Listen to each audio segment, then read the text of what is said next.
Hello mga kabayan and hello world. Ako po si Nais, yung Love Ambassador from Gifts for Everyone Worldwide. At ngayong gabi na to, na maulan at mabagyo, dito po sa Bacoor, Cavite, ay maghahatid ako ng ligaya, saya at sorpresa para sa dalawang taon na si-celebrate ng kanilang 55th anniversary. Ito ay walang iba kundi si Sir Felipe at Ma'am Loretta Caratay dahil ang kanilang anak na si Ma'am Nora Shidara na isa pong kababayan nating OFW na nasa Tokyo, Japan ay gusto po kayong batiin ng Happy anniversary! Kaya naman po, nandito po ang team ng Gifts for Everyone para po ihatid ang lahat ng sorpresa to dahil deserve po ninyong dalawa ang lahat ng mga regalong hinanda ni Ma'am Nora para po sa inyo. Ano ba yung mga dala kong regalo? Iisa-isahin ko yan. So lapit kayo mga kabayan. Unang regalo, syempre napakagandang tarpaulin para sa ating mga very lovable lovebirds. Pangalawa po, ang kanilang mga pictures dito.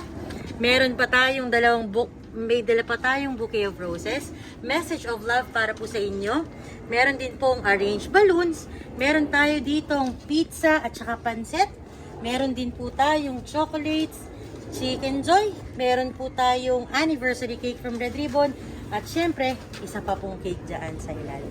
Kaya naman, kompleto na po yung ating mga regalo para kay Sir Felipe at Ma'am Loretta. Kayo na lang po ang kulang. Kaya naman, pupunta na tayo sa kanilang bahay. At ang prank natin for tonight ay, ako ay isang delivery service na nagdala ng package all the way from Japan. Ano kayo magiging reaction nila? Ito na. Malalaman nyo na kasi, pupuntahan natin sila para dalhin po dito sa surprise na nag-aantay sa kanila. Tara po, let's go!